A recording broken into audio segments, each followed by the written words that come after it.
Hello everyone, Nick here. And so this story that I'm focusing today on my Pride blog is about focusing on facing your bullies and your inner fears. So I'm going to tell you a story about running because I don't know about you, but running is something that I'm very proud of and that is very close to me.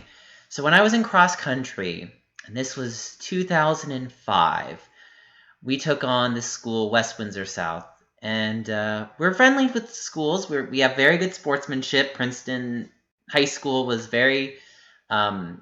We conducted ourselves very professionally when we went over to teams, and I'll never forget my cross country teammates, Matt, Christoph, Dan, Jeff. We all had our own special things that we did that all worked together as a team. So I was like the vegetarian runner, which I still kind of ascribe to slightly. Um, I definitely believe wholeheartedly in trying to use fruits and vegetables in your diet. But so moving on to the story of today. So facing your bullies and your inner fears. So there was this runner by the name of Joe. Well, you know what? I'm not even going to use his last name, but we'll just say his first name is Joe. So Joe decided to run his race by picking us off one by one and insulting everybody and being nasty. So I'm not the strongest runner on my team, but I still play an important role because I'm the fifth man on the team. So he runs up to me and he says, "Oh, your form is looking terrible. Oh, you're running terrible." And I'm just like, "Dude, run your own race. Like, I don't really care. Like, if you can beat me, go right ahead of me. Like that's not the point of running. Like, the point of running is to run your own race." So he insults me and he's nasty and harasses me, and I'm just like trying to like maintain composure because like running is very physically and mentally stressful, and I'm just like, dude, just leave me alone. And so he goes up to several of my teammates and he does the same thing. And at the end of the race, unfortunately, this was the race that we lost. But even though we lost that race, like it wasn't a huge deal because we were, I believe we were 13-1. We won most of our races, which I think our coach still like brags about. He's like, that 2005 team, that was the best year that he had.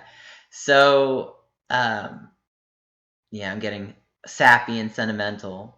But we told the officials, we're like, that guy on that team was really nasty and he was very mean, and they didn't really do anything about it. But I think the important thing was that I stood up for myself. And I think like, sometimes we feel like we can't stand up for ourselves, and we need to know when to pick our battles. And in that case situation, I stood up for myself. I just said, "Hey, run your own race." And that's how life is. It's like when someone is trying to take the measuring stick and they're like, "Look how good I am, and I'm so amazing." Like when your twin brother goes up to you and he's like, "I'm so perfect and my IQ is amazing." And I'm just like, "Bobby, it's really great that you're doing well for yourself, but I want to focus on myself and you need to focus on yourself." That's how life works. It's like you can't constantly change other people. It's like you can change other people by being a role model of good behavior, but don't be a good behavior role model to purposefully like bash others. Like the point of pride, others that aren't accepting, it's to show that there's strength in unity. And that's why our team stood together for each other. And when someone tries to insult or harass us by using shame or guilt, we just stand for ourselves. And that's what you gotta do when you're facing your fears. So I ask of you, this is a very important video for you guys today, is how do you face your fears? That's my big question for you. Do you stand up for yourself? Do you stand up for yourself in a morally respectful way? Be like, "Hey, I did not appreciate that." You communicate it effectively. You say, "Hey, I did not like how you spoke to me."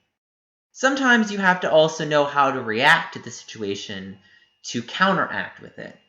And in certain ways, sometimes you're just better off saying nothing. You're just like, you know what? They're going to do their own thing, and I'm going to do my own thing.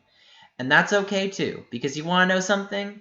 We need to learn that within ourselves, that we need to be happy with what we do and what we put out there. Because if we're not happy with what we put out there, it just gets unraveled and everything just goes to garbage. So, last thing I ask, which I'll reiterate, is what do you do when you handle a situation when someone bullies you? Do you stand up for yourself in a respectful way?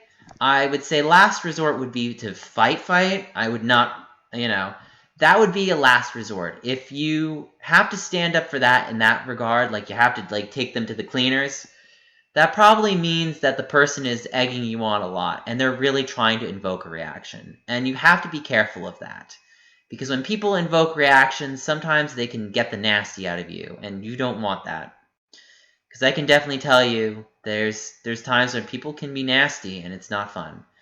So, to be kinder and to spread kindness to everybody is just to respectfully approach the situation and just be like, I am my own being, and you need to back off. So anyway, hope you liked this video about facing your fears. Like, comment, subscribe, and let me know what you guys do. How do you face your fears? How do you face your internal demons or external demons? Let me know in the comments below, and I'll see you guys later. Bye. I'll play Grandia 2 today.